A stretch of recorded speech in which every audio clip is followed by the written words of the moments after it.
Don't try to sneak into your room like that. I know what you've got behind your back. Records. More new records. Okay, it's day 3 of high-end Munich 2024. So today's going to be a big consumer day. It should be a packed house. Let's go inside. 30 watts from one outlet. 130 watts, and of course you could also run a radio station like this thing probably.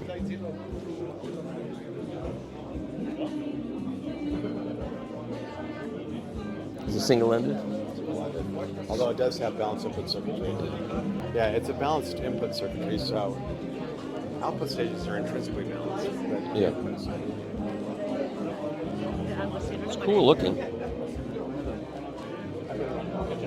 Okay, these are right. Thanks.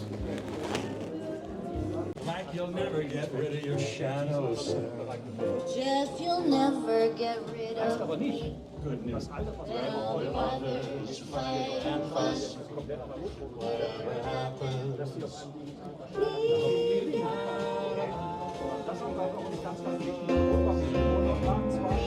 All right, let's see what's going on in the transrotor room. Let's see. They're giving away lime juice. Okay. They have many turntables in this line.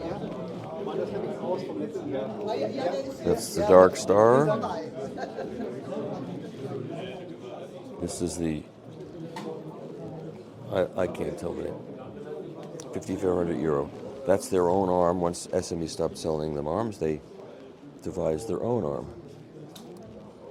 And this is a large assemblage of acrylic, the Tourbillon FMD,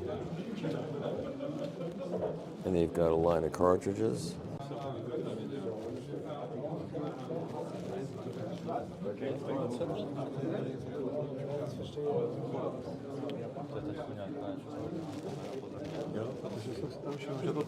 Now they got one here made out of metal.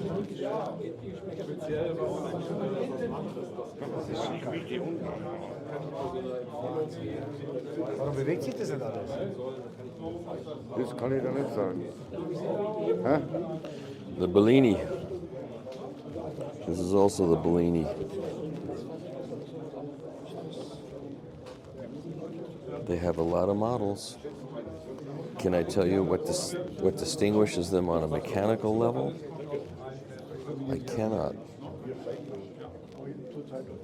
Ja, wir sind zufrieden.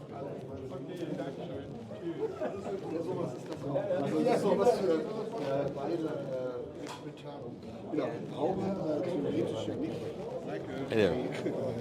Theoretisch ist die Haube nicht perfekt. Should I talk in English? No. Hey Dirk, how you doing, man? That's all I have available. Anything new here at the show? Yes. Last year we showed the Bellini. So our way of making a classic turntable again, square shape, dust cover. I think I showed it to you already. Yeah, yep. This year we made a new version of that. That's to the right of that, with the stone plate. It's a slate plate, which is a great material for anything acoustic. Yes. Inside you see it here on the corner a little bit. Slate is made of several small layers of stone that over the millions of years are pressed together. So you don't have any standing waves inside. Very good vibration abilities. So comparing these two, they sound different, right? Yes. The stone one. Yep. It's just a better turntable by using these pins. One is this damping abilities and also the weight, shear weight. And it's more expensive. Yeah. How much more expensive is this? It's not completely calculated, but about 1,300, 1,400 euro more. More, yeah. Okay. All right. Thank you. Thank you so much. Okay. This is the expert stage where we are going to have our seminar in a very short period of time. It looks really nice. So, yeah. So these are the cleaning machines. These are 699 euro. Yes, it is. They're compact. Yep. They're quiet. Very easy to handle. Oh. Is it battery powered or is it plugged No, in? it's, Plugged in. with both. Okay, but it's lightweight and that's a neat little machine. Changing direction. Change directions. We should all change directions so easily. Okay, now let's hear it. Turn it on. Here goes the Yeah. front. Pretty quiet. $6.99. Very compact. Okay, cool. Thank you. And then over here we have the luxury machines. That's a Nessie. The Nessie. Yeah, since 15 years now. Yeah. And these are also made in Hamburg? In Hamburg, yes. So you're part of the same company. And that's like the entry level one, and then once you get sucked into that one, then you get this one. This washes with microfiber and traditional brush Okay. currently in this arm.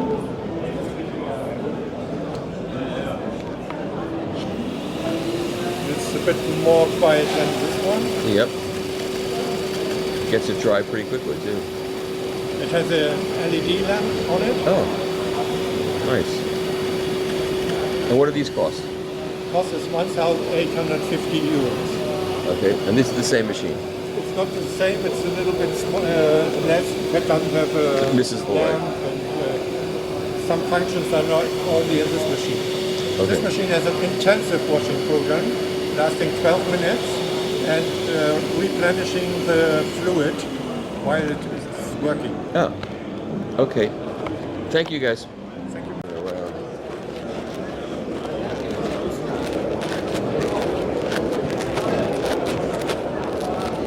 Yeah, these speakers were really, really cool yesterday. There's no baffle.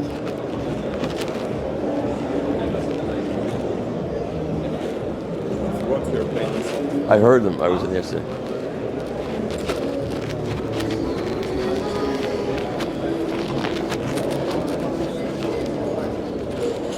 There he is, Mr. Stromtank. And these look a lot like MBL amplifiers, don't they? A little bit, the same designer. Yeah, I know. Very The snazzy. newest baby. It's the first time he shows this product. Very snazzy. Sure. Okay, I got to keep moving along. Good to see you. That's it. Hi. You good? Anything new about this I should know about? 6000 alpha, and they're strapped together. Stack together, you can put it by the side or the top on top. It's very flexible. And it's 3 kilowatt output power. Okay. Very snazzy looking. All right, let's visit the Nagoka people here. They really do play records, people here at the Nagoka. Let's see what they got going on here. They're playing a mono pressing of 7 Steps to Heaven. It's a good start.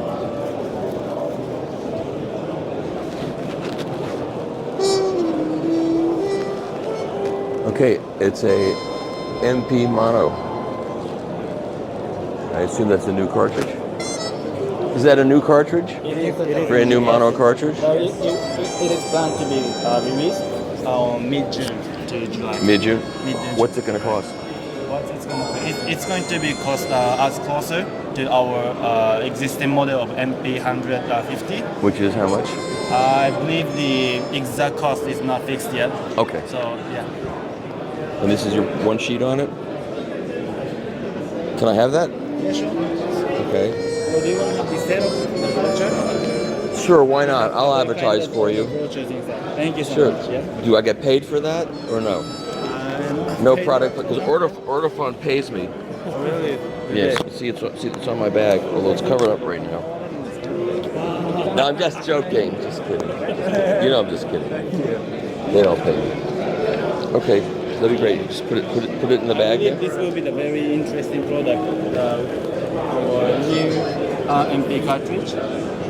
And also we do have another new product, Oh, okay. which is called WCL222. So It's a record cleaning brush. yes, it is a record cleaning brush. We do suggest user to use it with wet cleaning. So like we advise them to use it with a spray or with water. Oh, okay. Can you see the detail of the brushes? Yeah, it looks like this. there's two different kinds of brushes on it. Yeah, There's a yeah, brush, and then there's a foam kind of. By the calculation, the almost 10 to 20 fiber should be enter into the groove and dig out the dust and contaminants. Okay, cool. Very good way to clean the record. Okay, I'll try it and let you know. Yes, thank you so much. Sure. Thank you. Okay. It's David Solomon at the Cobuzz booth. He's in his element. Okay, have a great show, David.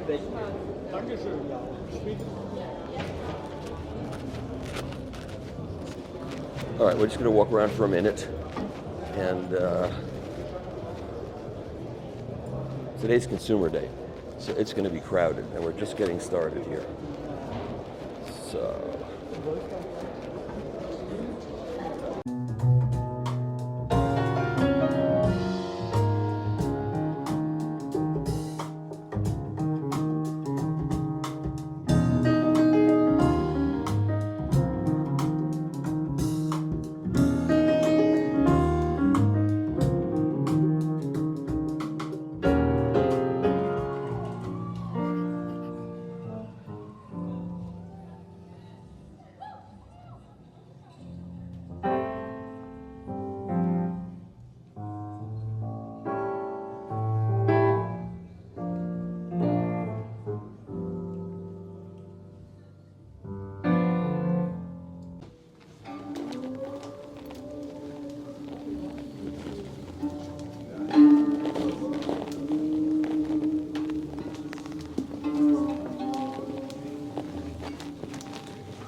These are your own speakers. Yeah, my own speakers. This is a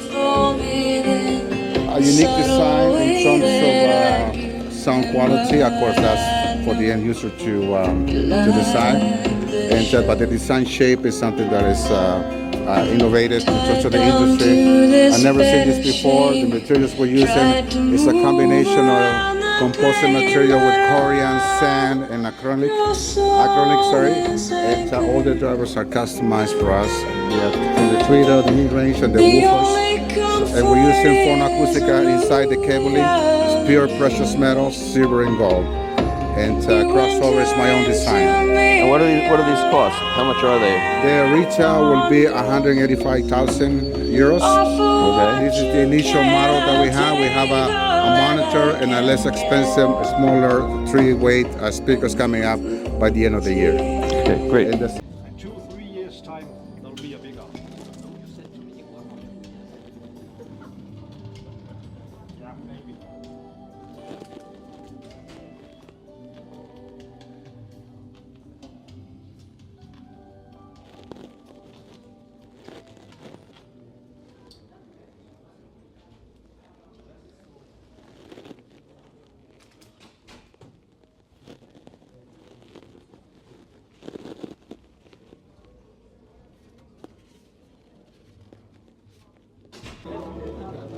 Don't you break down for me. And when I'm here so near. So how they made you suffer? How they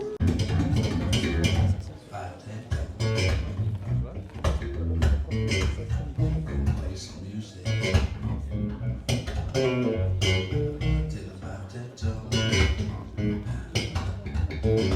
Hope you can easy, but I hope to be worth it.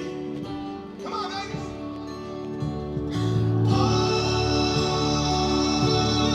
Always let you down.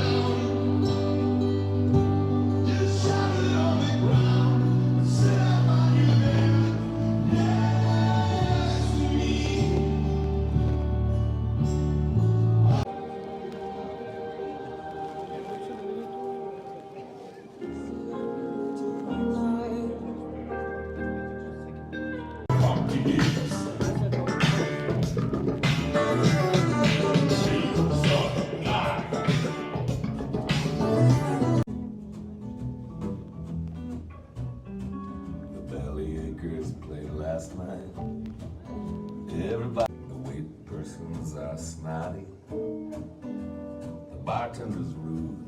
They want to make sure.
Georgia, Georgia.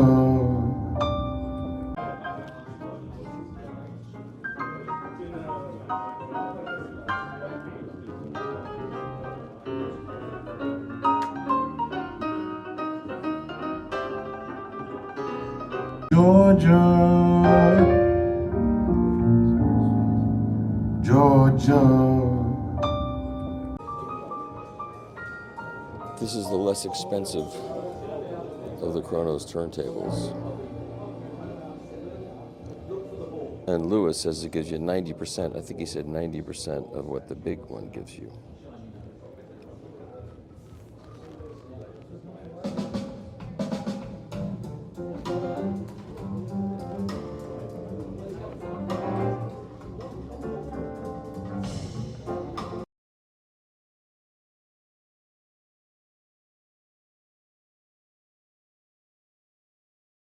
So you are? I'm Krapovic Igor, and I'm representing here Ubic Audio, and with our new line of preamplifier and amplifiers, which were basically presented also last year, but this year we are really prepared to do the job properly and start with production. Let's get the spelling there. So it's Ubic Audio. Ubic Audio. Yes. Okay. Audio Lab or Audio Lab? Audio Lab, yes. Okay. Yes. And where are these manufactured? In Slovenia. Oh, Slovenia. In Slovenia, actually in Ljubljana. So, yeah, we are now just establishing the production. And I think I'm going there. I think I'm going to Slovenia in October, I believe. That's where Kuzma is. Right? Yes, exactly. I'll be there. Can I come visit you too? Absolutely. We'll No try problem. to work that out. So, why don't you tell me what we got here? Yeah, we got here the preamp, which is basically a hybrid with that's this right here? Yes, with a tube inside, 300B, Western Electric. A preamp with a 300B tube in it? 300B tube, Western Electric. Wow. So this is, I think, the part which is the most interesting, because it really gives you completely different sound than anything else we tested until now. Of course, how many inputs are in there? There are 5 inputs, and then we have 2 outputs which are basically volume controlled and separate, and 1 direct output. So you can use it with the speakers and the subwoofers, you know. And it's a single-ended? It's coming balanced inside, and then, of course, in the tube it's single-ended and again balanced out. Okay. So it's an all-tube circuit? It's not. It's a modern tube circuit, which has really interesting solid state in front and solid state on back and the middle. Okay, so it's a hybrid. It's a hybrid. Yes. It's absolutely hybrid. I have to squeeze this stuff out of you guys. Yes, yes. I know how it is. So we said you didn't get it. Yeah, it's a hybrid. It's hybrid, yeah. And the amplifiers are solid state? Yes. Yes, these are solid state. And you're using bipolar transistors? Everything. We are using op-amps, we are using Exicon MOSFET on the output, we are using bipolar, so we use what we believe is the best. That's what you have to do. Yes. If you're going to charge a lot of money, you charge a lot of money for these? This is the reason that the preamp is a hybrid, because it's the only way to do. Okay.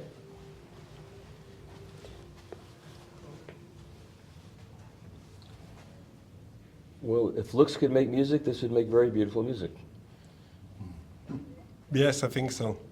It looks really amazing from this side, and we can look the other amplifier, the bigger one, which is turned around, and you can check it there. Okay. This is from the bottom. This is a bigger amplifier than that one. It is. Yeah, but the technology is the It's same. the same. Yeah.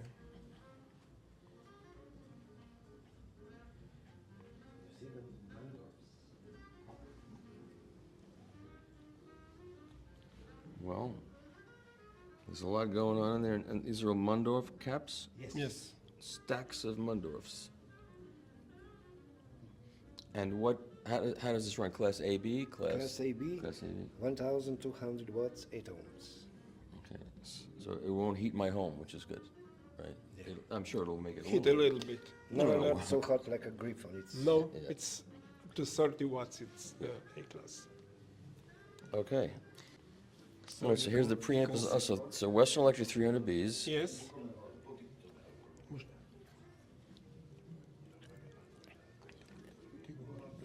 One per channel. Yes. Balanced input, then we have single-ended and again balanced out. So is it real balanced or is it transformer coupled? No, once again, we have solid state on the inputs. It's real balanced. Okay. Then we transform to the single-ended, since we do want to have the character of the tube. Right, okay. And then again, on the output solid state, balanced. Okay. This is the old Alps.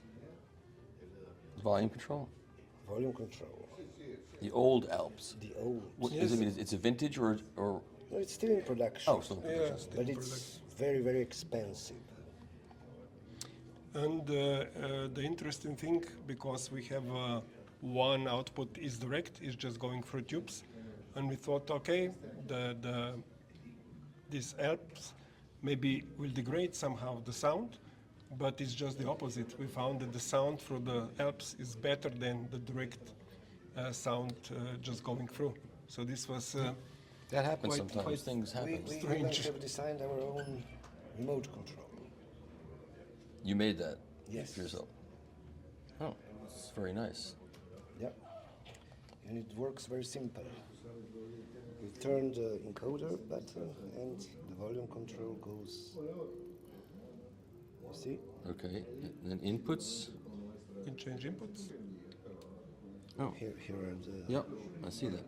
Very, No. very elegant. Yeah, very simple, very straightforward. Now it's mute, is the red light. Yeah. And what does this cost? How much? €96,000. 96. 96. Okay, so With the tax. not inexpensive with the tax. Oh, sure. With the tax, with the tax, with the tax. VAT. So in America it might be a little bit less because. Yes. Thank God. 80, Okay. 80. Okay. Listen, in this world, this is where it's happening. The top of the market, and people like it and they buy it and they can afford it. And God bless them. That's what I say. If it's good. But we try to do it as best as it's possible, Yeah. as good as it's possible. So you see also wiring is all beneath and it's very, You very can see clean really design. high quality parts. Yeah. These Yeah. capacitors are really, really expensive. Yeah, we have a VCAP. You don't see wires. I mean, No, Yes. it's all on the bottom there's and some, on shield. but probably not a lot of wires and probably very carefully No, considered. why not so many wires? Because here is input and here is output. So it's just, everything happens here. Right. And this is all power supplies here. This is power supply, Yeah. double mono. And the operating system for this is up front, away from the. Yes. Yeah. And this is a barrier from the. Okay. Exactly. Well This done. is just for the show, otherwise it's completely. Yeah. Can you get it shielded. like that? It's kind of cool. Can you get it if you want it like that? No. Why not? Why not? Why not? Exactly. I will show you Actually, something. Give the customer what they want. You know. Actually, this is how we start the amplifier or preamp, you know. You just touch This is it. a power button, Oh, Yeah. that's interesting. and this is on all machines. Very nice. How long did it take you to develop this circuit? 8 years. 8 years. 8 years, and we're doing this all live. So Oh. maybe I will show you the back plate of. Sure, why not? As long as I'm here? Preamp, yes. Because it's quite special. And this thing looks pretty heavy too. 27 kilo. Yeah. Oh, so it is all balanced inputs. Yes, yes. Completely balanced. Unlike me, I'm unbalanced.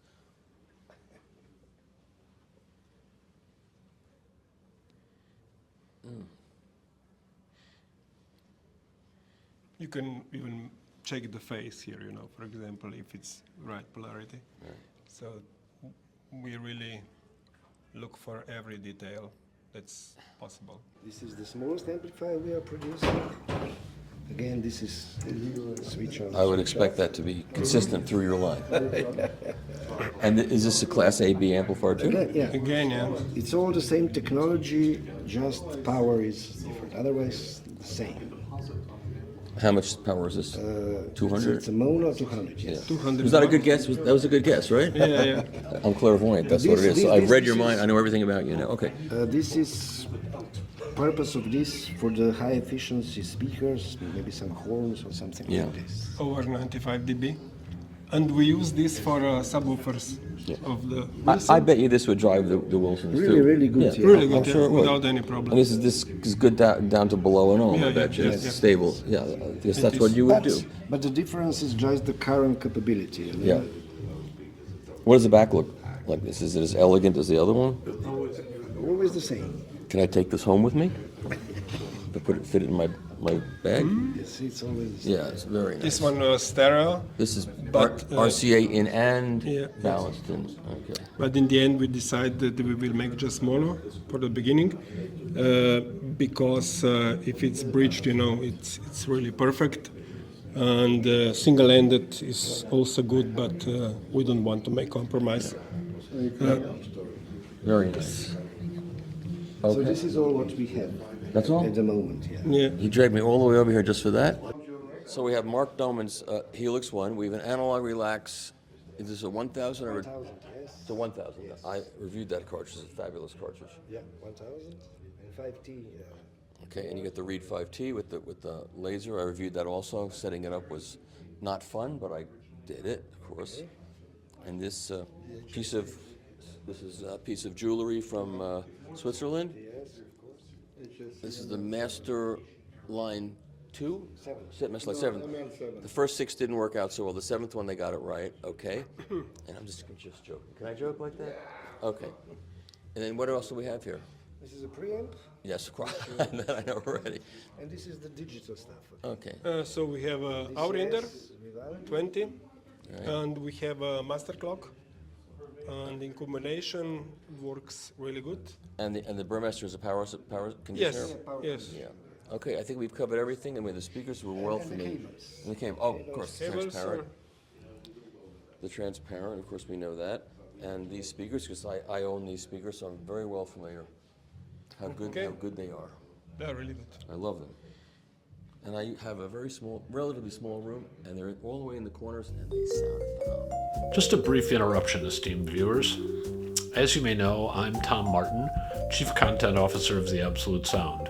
We have a new product. It's on the Substack platform, and we're going to do some interesting things with Substack. First of which is reader questions and answers. Each Monday, readers will submit questions. We'll pick the most interesting ones and we'll answer the questions on Friday. We'll also have early access to articles and special blogs that don't appear anywhere else. We hope you'll join us. It's only a cost of a cup of coffee per month. Just check on the screen or in the show notes below. Thanks. And now back to the show. Michael, how are you? Dave, I'm doing good. How are you doing? Fine. It's good to see you. Good to see you too. Thanks. It's good to see anybody. It's good to be seen. Yeah, I know. So this is the brand new amplifier that you Yes, came out with? 330M. Tell me something. M stands for what? 330 watts per channel, monoblock. So we showed a 320M 2 years ago, and that was more of a dream than anything else. That was envisioned as being more of just a larger version of what we had. This, we actually went back to the drawing board with the design, and everything has changed about it. The tube complement, we're doing things differently, like we're using tubes at the input versus using FETs at the input. Oh, so it's not a hybrid. Well, it is still a hybrid because, for example, we are not driving the output tubes with with tubes anymore, like 6550s. We're driving them with FETs, but it's giving us higher headroom. Okay. And it's more dynamic, and it also allows us to individually bias each tube instead of having to just bias a pair at a time. So it allows us a lot more leeway with the tubes. We're using KT170s. We originally were going to use KT150s, which is a very fine tube we use in everything else. Yeah. But you have to design really from the ground up with this tube. It's not a drop-in replacement. And so you did this from the ground up? Right, yes. And actually we hired 7 new engineers, Valerio did, in the last year. Wow. So our engineering staff is the largest ever. Wow. One of them actually came from government work, working on tubes and satellites for the government. It's ironic about that. Yes, it is, right. You know, I once got into a fight with Ken Pullman. You know Ken Pullman? Oh, I know Ken, yeah. So this is 1990, right. I guess this was. And CBS still had a radio network. Sure. And so this announcer said, I want to do a thing of CDs versus vinyl. Okay. So they invited me on, and Ken was the digital, was the CD guy. Right. And I'm a little more quick on my feet than Ken was. Ken's more technically adept, obviously. Yes. So it went on, and I was really cleaning his clock. And finally, he had enough, and he said, you know, the Soviet Union is falling apart now, and all of their fighter planes have tubes in them. You know that? Yes. Because we got into tubes solid safety. I said, I know it. You know what? Their planes sound so much better than ours. Did he laugh? No. That was the rim shot and the end of the end that was the end of the interview. Exactly. Sure. Well, what most people don't realize is that government satellites have tubes in them. Yeah. So ours do, and the Russians do, and the other big governments. So we were lucky because this engineer really wanted to work for us, and he actually has created 2 mastering studios and things like that. So he's a pretty brilliant guy. Great. Yes. Did he have to move to Minneapolis? No. He's still living out west in California. Oh, which is a good thing. Yes. Well, everything can be done by remote now. So exactly. It's and he funny. comes in, and the good thing is he's a real file.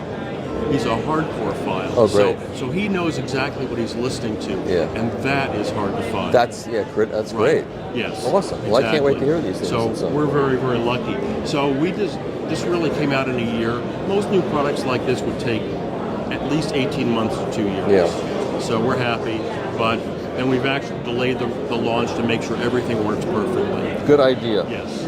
One of the things, by the way, about this amp is it's not our largest power amp. The 750 still is. Yeah. But this amp will actually put out more power in low frequencies than the 750 will. We designed this a little differently to have very, very wide bandwidth power, very high levels. So it could drive anything. Oh, good. Yeah. Okay. I hope to hear at some point. Well, and what's the price of this? These are going to be $45,000 each, $90,000 a pair. That's what happens when you double it. Exactly. 2 times 45 is 90. Well, we said 90, and someone thought it was going to be 180. So I start that way. Okay, that's true. So. Okay, thanks, Dave. Great to see you. Thanks, Michael. It's good to see you. All right, so I ran into Franc Kuzma in the hallway here, upstairs. I've only seen him at these shows for decades downstairs, but he actually came upstairs. And I asked him if anything was new, and he said there was one new thing to report, so that is? Well, that is that we've been asked for last 2 years he will be bringing the longer version of Safir 9 tonam, and we always denied it, but now I can confirm we are planning in autumn to bring out the 12-inch tonam, Safir 12, which have a VTA adjustment, but not in the way as a bit 4 points, but slightly different, just to be different. How much more expensive is it going to be than the 90? About 30%. 30%. Well, it's that much longer, so that makes a lot of sense. It's very expensive to make longer the Safir. I'm sure. But it still doesn't have a removable head shield. It's solid. That's fine. At the moment, we really want to do as rigid as possible to see what's the result. We can eventually maybe try to go backwards to maybe make it removable, but you lose them. At the moment, we're just so happy with the I say results. anybody who can afford one of those arms can afford 2 and put one on the back. Oh, it's very simple. You can Safir, you can also buy 4 point. You can play around with the head shield. Yeah. Okay, thank you, sir. You're welcome. That was news, and we got it. Good. I hope you put it on, but I want me to repeat it again.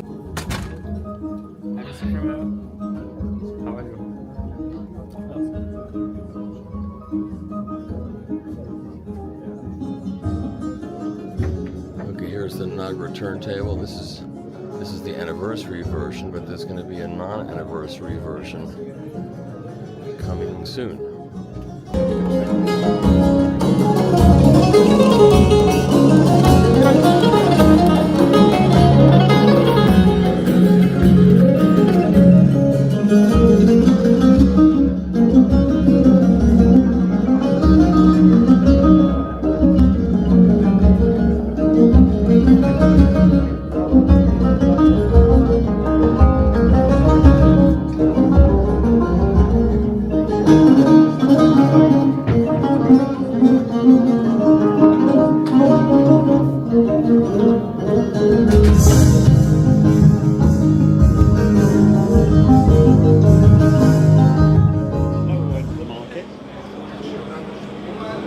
This looks very much like your original redo too, but with elements of the original Keith Monks from the late 1960s. So we now have our own suction pump that we've designed with a medical grade manufacturer and put in this enclosure so we can do that as a retrofit.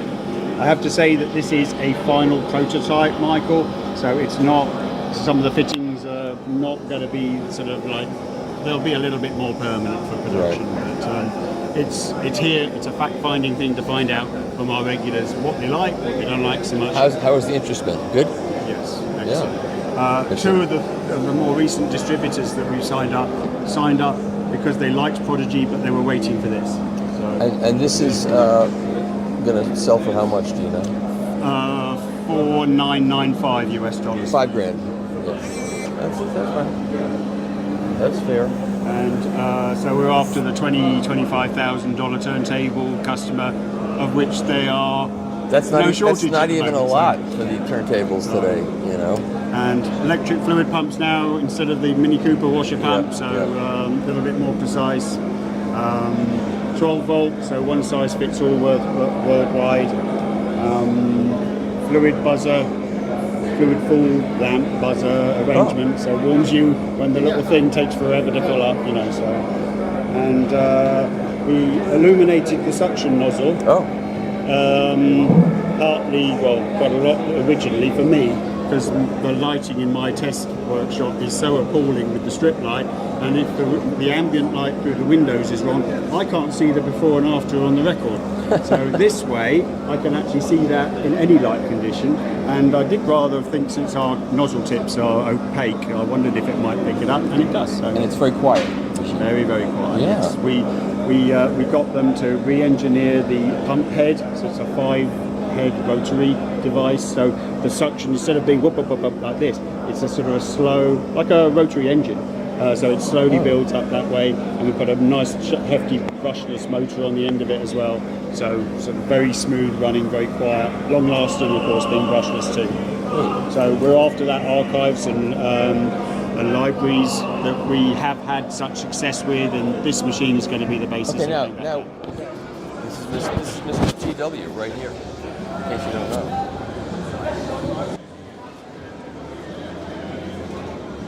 Vinyl is dead. Don't you know that? No, it's not dead. I'll take a picture with you. It's not before I'm dead. Okay, there's more records.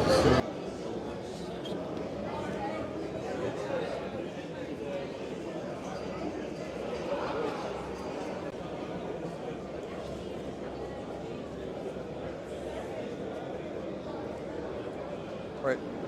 So you know the light that everybody has at shows. It's called the Uber light, and it's infinitely flexible. It's not expensive, and I reviewed it a couple of years ago. This is the man responsible for it, and everybody's got them, right? A few people. I mean, we could probably sell a few more. They're all over the world. They're all, yeah. We have distributed, and thanks to you. Well, I mean, part of it, but I certainly wasn't all of it. I'm sure. So now you have a new light. We do. We're very happy to announce the new Uberlight frame at Munich High End in 2024. So this is touch control. It's one of the cool features. We can, if you don't want light in certain areas, you can shut them off. Oh. And that's not necessarily to save energy. It's just you may only want it on a certain part. Yeah. It's brighter than the old light. It has a higher CRI rating, and now we have 6 levels of brightness control, and as well as 3 temperature controls. Excellent. So if you want some romance, you want it more like daylight, that sort of thing. And you have both the clamp-on version. So and what we did with this one, we wanted to make it one light, you're finished. It has a clamp, very beautifully designed clamp. Oh yeah. Oh. We put Teflon in here so that it slides. So if you have a lid, you can just slide it away. Yeah. And there's no bending and being a contortionist with your Yes. light. So it's a much more elegant design. Yes. The other thing that we do, clamp the same box, base or table mount. Oh, So that's really smart. If you change your stand from a credenza to a stand like this, you're set. Yeah. That's awesome. That's a great idea. And how's the pricing on this? The price. Well, the last party trick is it also comes with this. Oh. Remote This is control. an IR remote control. Awesome. You can control all the same things: your brightness settings, your temperature, your on/off. This is the really cool party trick. You got a little dust on your stylus. Hey, now I can see it. Oh. It's multifunctional. And to charge, no batteries. It's lithium. Snaps in there. Now I'll tell you the price. It's $299 US. Okay, fair enough. Fair enough. I think It'll come in it's black, white and gray, and silver. white and silver. $299. I think it's fair. People are going to be using these. The turntables that cost $100,000, $50,000, $20,000, $10,000, $500. So let's say that you have an inexpensive turntable and you spend as much on the light as the turntable. It's still worth it. It's a very no complaints from me. Listen, I think it's a beautifully designed light. It is. We have a terrific design team, and I think they've done a great job. I agree. I think they have. Okay, man. I'm going to keep moving. Available in July or August. Okay.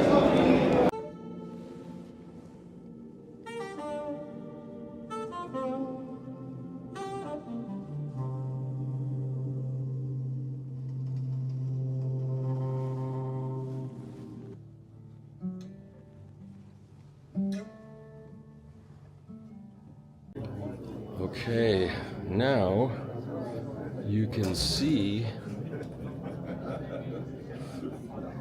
that Acoustical Systems has moved upstairs from the ground floor to the upper floors.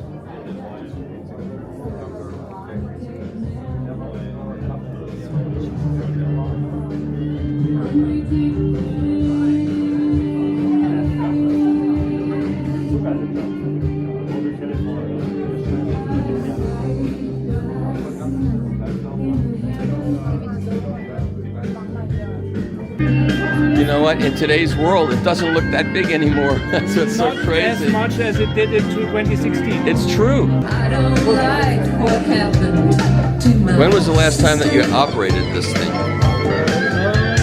first? We take Last Friday. Oh. This doesn't look so big anymore. It looks like something reasonably sized and reasonably priced. But you're not making, won't make any more. We are actually delivering one to Hong Kong in July. Really? Yeah. Early August. Early August. Outstanding. I love that.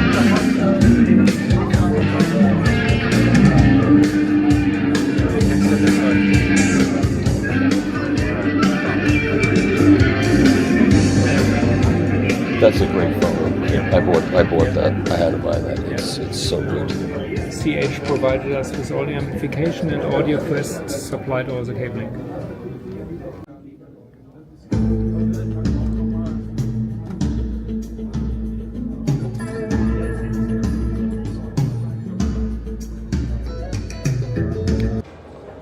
Okay, we're at the Korf booth, KorfAudio.com booth, and we're looking at a tone arm. And I'm Alex Korf. Makes complete sense. So tell me about this arm and why my friend J.R. Boykler is so excited by something here. Yeah, it's a continuation of our philosophy of maximum rigidity and best quality of motion. So we take what we've done with our previous stone arms, which had steel arm tube and flexure bearing. I think we are the only ones to use the monolithic flexure bearings. I'll go like this, hopefully it makes any sense. Yeah, and this is what we use for vertical movement. It's absolutely smooth. It has no friction and no stiction, not just small, no, none. And what is it made? Is that nylon or what is that? That's just a model. The actual one is made of steel. Oh, good, because I was going to say... No, that's made of steel. You need to specify. Yeah, and there are only 2 companies in the world that make them. Both are in the United States. And I had to sign a paper that I'm not selling this to Russia or Belarus or North Korea. That's good, I like that. Because I think we are the only non-aerospace customer for them. Wow. And how did you come upon this company? We tried to make flexure bearings ourselves because of the advantages, but they're very, very difficult to build. Yeah. And I sat on the plane next to a salesperson from this company, and he said, well, I can give you some samples. Serendipity. Serendipity. Yeah. And here we are. So, and this is ceramic? This is ceramic. So the next step going from hard steel to ceramic. And this is an alumina tube. It's slightly different color because there's a different formulation for ceramic for casting or molding and for extrusion. You have to have some lubricant in there for the tube to extrude smoothly. And this is why it's different color. And is this a removable? No, unfortunately not. It. It's the only way to reliably mount ceramic into steel because there's some variation in the thickness. Yeah. And it has to be very tightly clamped in. Okay. Yeah. And because ceramic is damping a bit less than steel, we had to add mass here. So this is now brass instead of aluminum. I see. And do you make a 12-inch version of this arm as well? Not yet. We're making a 10-inch version because many customers want to mount it on a new SP10, for example, or in a Garrard. Right. And for that, the 9-inch version just doesn't cut. My table won't take a 9-inch. Yeah, you cannot fit this mount. So we made a 10-inch version for them. So otherwise, I would have to get one of, if I want to review one, if you want to let me review one, I would need that one probably. Or that one. That's an 11-inch version, again for the transcription turntables, for the people who prefer their Koetsus, their SPUs. Right. It's a bit heavier, and it has a bit more damping in the arm tube itself. And this works better with this. I call them flat earth cartridges. Right. Yeah. And so the price point looks pretty reasonable. So this arm here, this TASF 11R is from 2,500 euros? From 2,500. The premium version is a bit more expensive because it uses a different steel, slightly more rigid, and it also has brass center parts instead of aluminum. And so you also have spacers, ceramic spacers to raise and lower. In other words, you don't believe in doing anything on the arm itself. You want to keep the arm as rigid. The spacers are for people who, for example, bought a Riga or a Project arm and want a bit more stiffness in the head shell. Right. Then they can buy this. It's instantly audible. We have measurements on our website that you can check out. And the head shell, we are perhaps best known for the head shell. So that's where, in other words, the spacer goes in the head shell? Between the cartridge and the head shell, and it just adds rigidity to the whole sandwich. It also changes a little bit, 1.5 millimeters. And these arms are not adjustable for... Of course they are. Of course they are. Of course they are.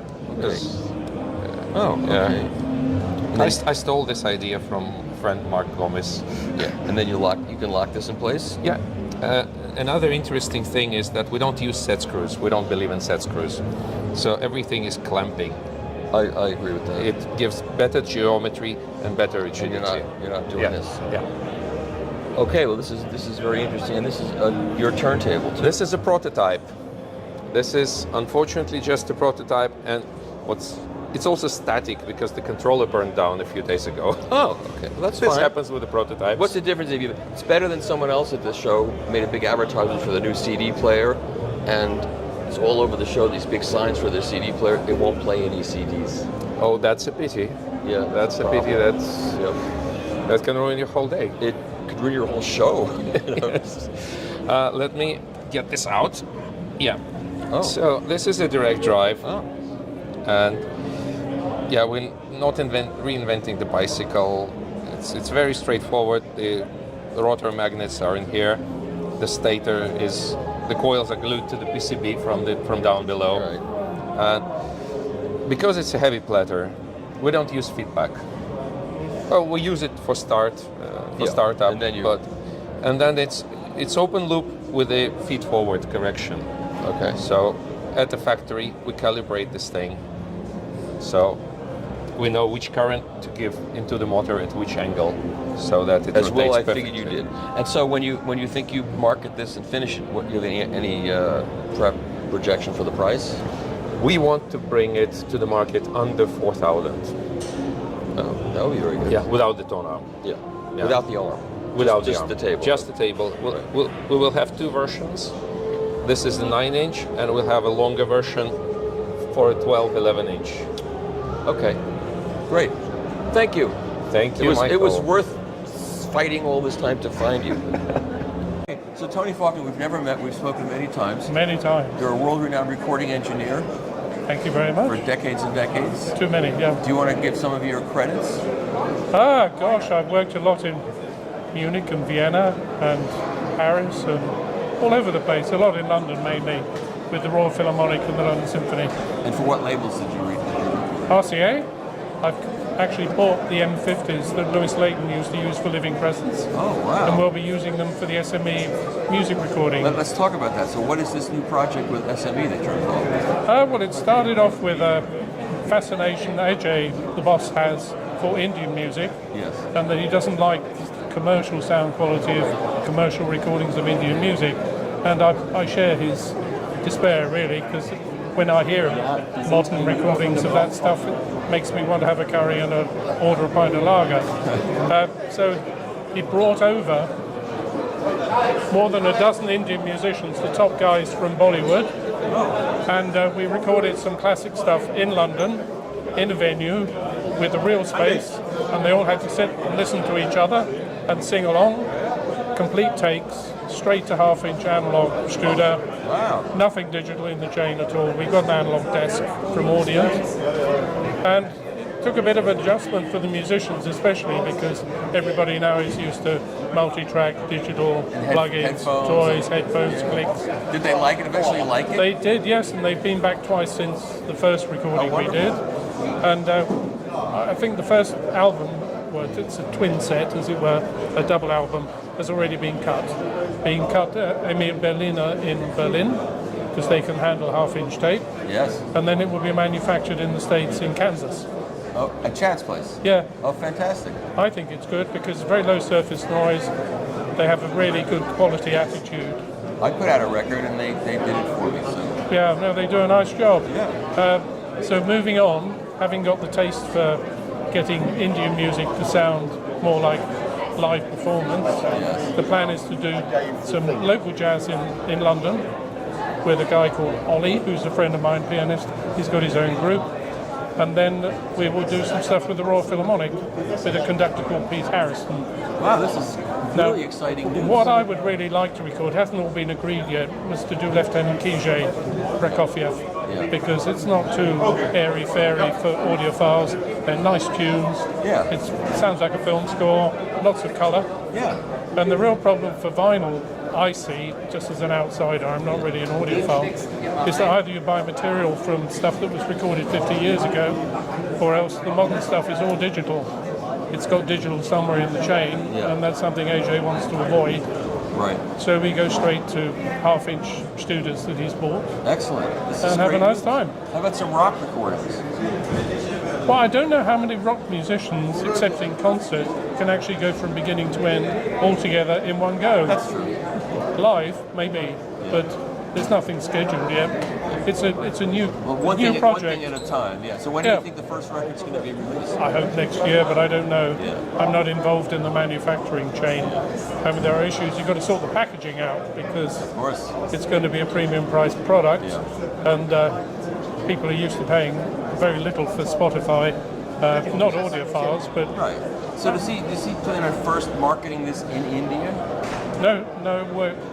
Maybe the first release will be in India, but there are major Indian communities around the world that will have interest in this repertoire. But I think your average German or British listener, unless they're Indian, they'll be interested. It sounds clean and nice, but they won't understand Hindi love songs. It's not classical Indian, not like when Ravi Shankar used to play. No, we haven't got Ravi Shankar. He's not available. No, I realize that. We've had a sitar in the group. Been doing the music in two categories. One, all Indian instruments, going back to 700 BC. Although the singer's not that old. And some with Western instruments as well. We had a violin and a cello, Steinway D grand, acoustic guitars. Sounds great. I think it will, Will. Yep. Well, thank you. I'm glad we finally got to meet, and this is meeting up with good news. Yeah. So good. So thank you, Tony. My pleasure. Nice to meet you. After all this time. Oh. So you made the support system or the isolation system for the big Torrens turntable, correct? Correct. And so now what you're showing, you're putting these devices under this enormous loudspeaker. Yes, there are 350 kilograms or 700 pounds.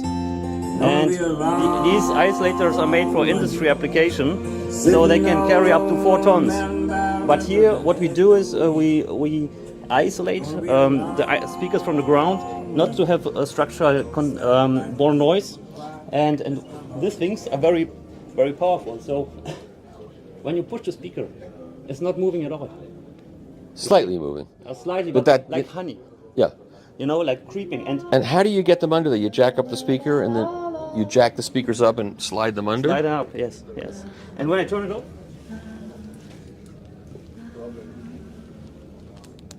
you see how they're shaking? Oh yeah, because it's an isolator. Yeah. But you cannot put speakers on a passive isolator.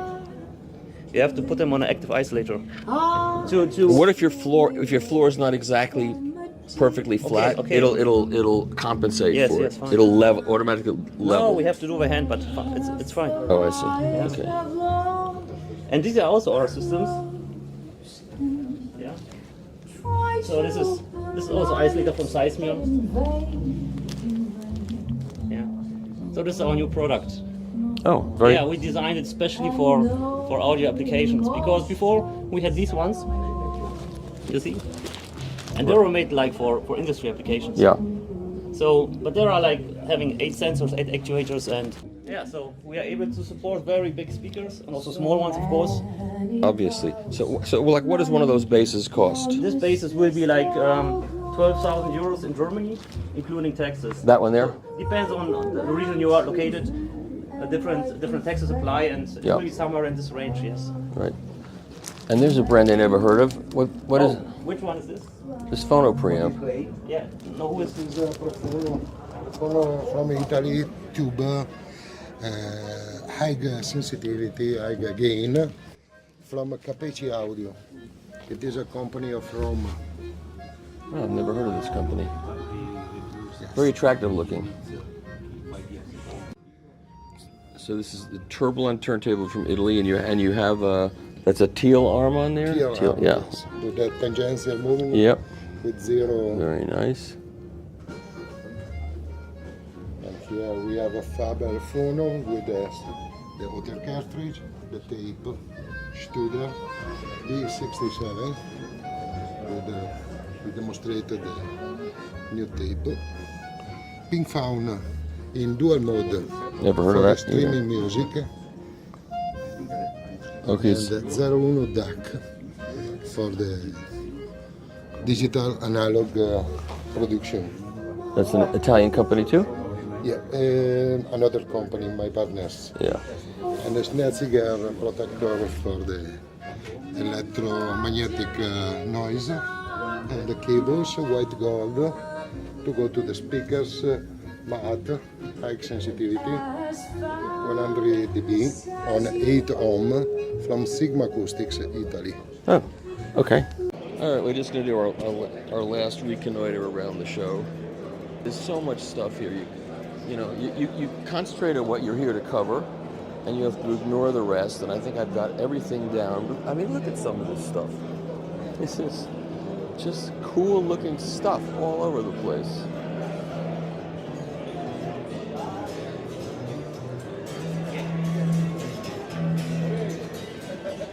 You got a Dartzeal set up in here. Oh, I see what you got. For bronze.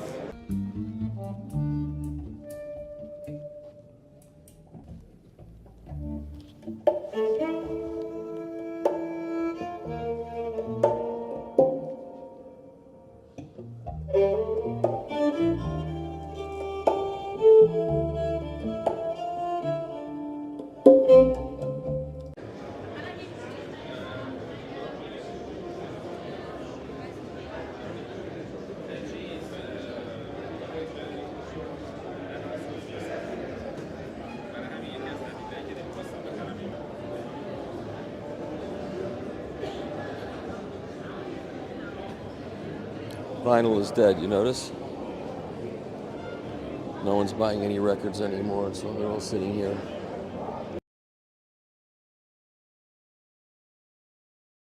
We're at the Marriott now, and we are going to walk around the Marriott and see what's going on here.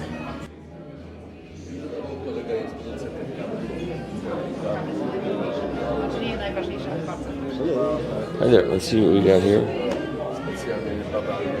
We have a giant spider.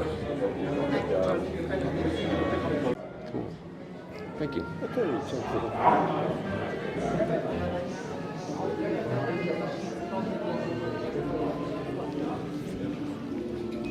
And this is a Luxor turntable with a Jelco arm on it. Now rare and impossible to get because they stopped making a Jelco arm.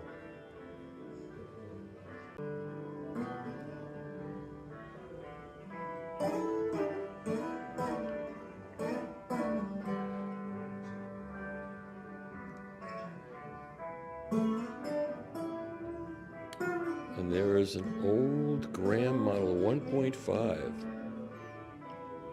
Bob Graham's pretty much original model.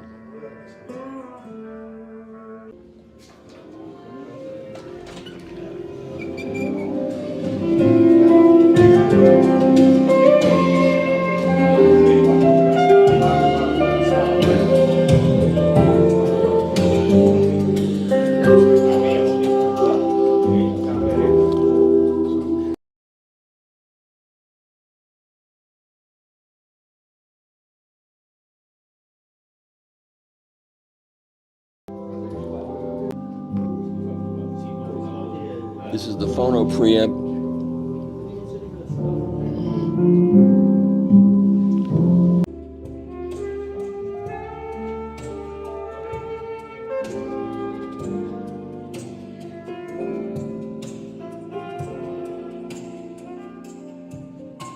These guys are all over the place. They're all over. Yes, audio costume. This guy would like to hear our conversation.